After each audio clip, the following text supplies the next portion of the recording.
Alors, bonjour chers auditeurs et bienvenue sur les grandes voix francophones, la voix de la diversité des expressions culturelles et bienvenue au 30e Festival international de la poésie de Trois-Rivières.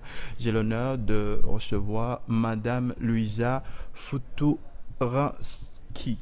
Quelle difficulté. Est-ce que j'ai massacré votre nom? Un peu.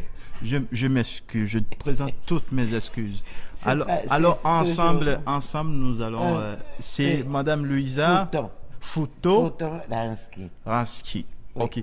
Donc, vous avez publié plusieurs recueils de poèmes, Oui. mais bien avant tout ça, vous êtes au 30e Festival international Oui. de la poésie de Pour la Trois-Rivières. deuxième fois. Pour la deuxième fois, vous êtes Oui. ici. Alors, que pensez-vous de cette rencontre littéraire? Fabuleux. Et c'est une opportunité colossale de se rencontrer avec des amis, de nouvelles voix, justement de ce que vous parlez, de la diversité. De la diversité. Ok. Vous avez publié au total combien de recueils de poésie? J'ai perdu un peu le nombre, mais je pense que serait autour d'un 25. De 25. Oui. Et que rien que de la poésie. Hein? Non, j'ai publié aussi des romans et des essais. Ok. Et des essais. Il y a des choses que je ne fais pas, ni la poésie pour enfants, ni le théâtre. Ok. D'accord. Alors pour vous, la poésie, est-ce que la poésie doit toujours vivre? Sinon, il n'y a pas raison d'être. Il n'y a pas raison d'être. Expliquez-moi cette raison. Je veux dire, la poésie ne peut pas être éloignée de la vie. C'est la vie qui la nourrisse. Donc on ne peut pas nier la vie, ni sa circonstance sociale ni politique, pour qu'elle puisse vivre, Ok, d'accord. pour qu'elle puisse respirer. Mais vous êtes de l'Argentine. Je suis de l'Argentine. Et vous vivez Il y a 33 ans. et vous à vivez Paris. à Paris. Alors, Mais j'écris toujours en espagnol. Je suis traduit en français. ok, d'accord. Est-ce que Je me débrouille en français. Je vis en français, mais mon écriture, c'est toujours dans ma langue. dans votre langue. Et est-ce qu'il vous arrive des fois de vous sentir comme une personne qui n'est pas chez elle? Toujours.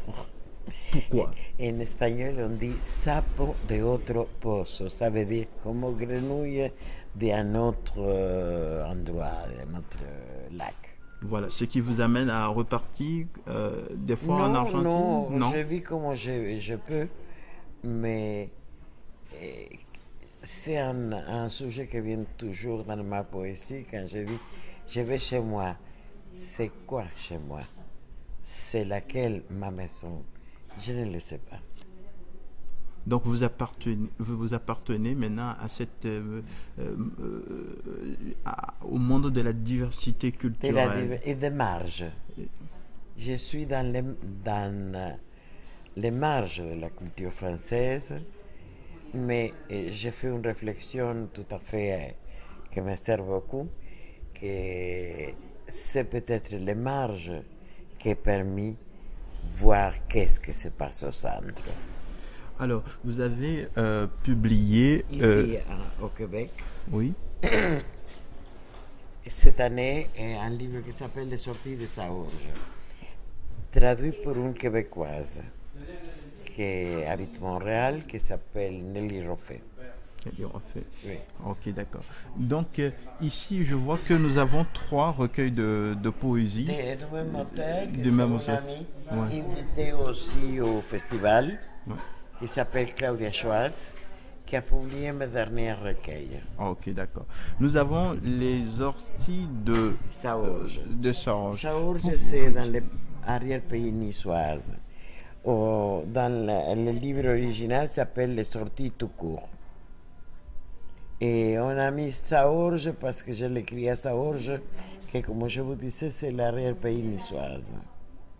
Et les sorties, vous savez, c'est une plante urticante, ça fait du mal, mais ça passe.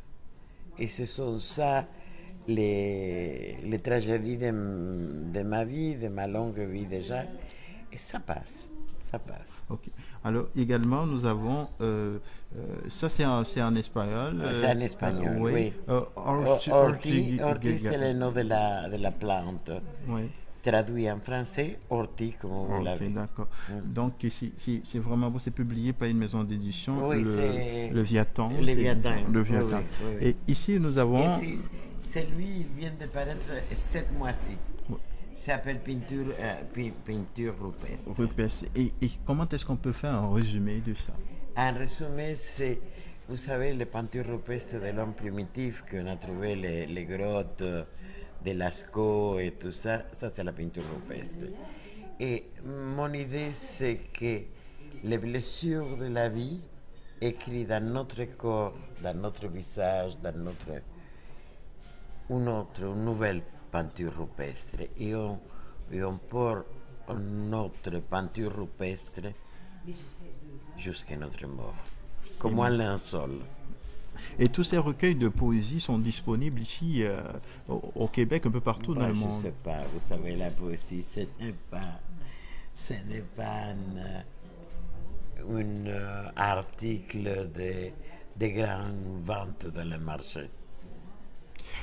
Et ça, ce dernier, c'est un petit qui s'appelle Inclination. Oui. Inclination, c'est que notre vocation, notre chose, notre erreur, c'est notre cheminement dans la vie toujours. Notre cheminement.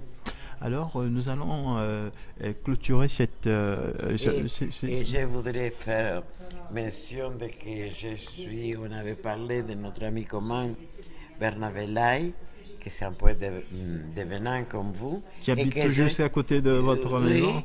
Et que j'ai traduit à l'espagnol. Ah ouais, Bernabé, c'est un grand homme. Il était mon invité au Bénin en 2010. Oui, il a rencontré Gaston Benma au même moment qu'il était mon invité.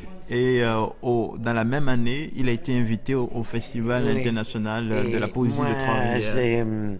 J'ai traduit un livre que vous devez connaître de lui, qui s'appelle Requiem pour un pays assassiné. Ah ouais. Et je l'ai traduit à l'espagnol. C'est très bon.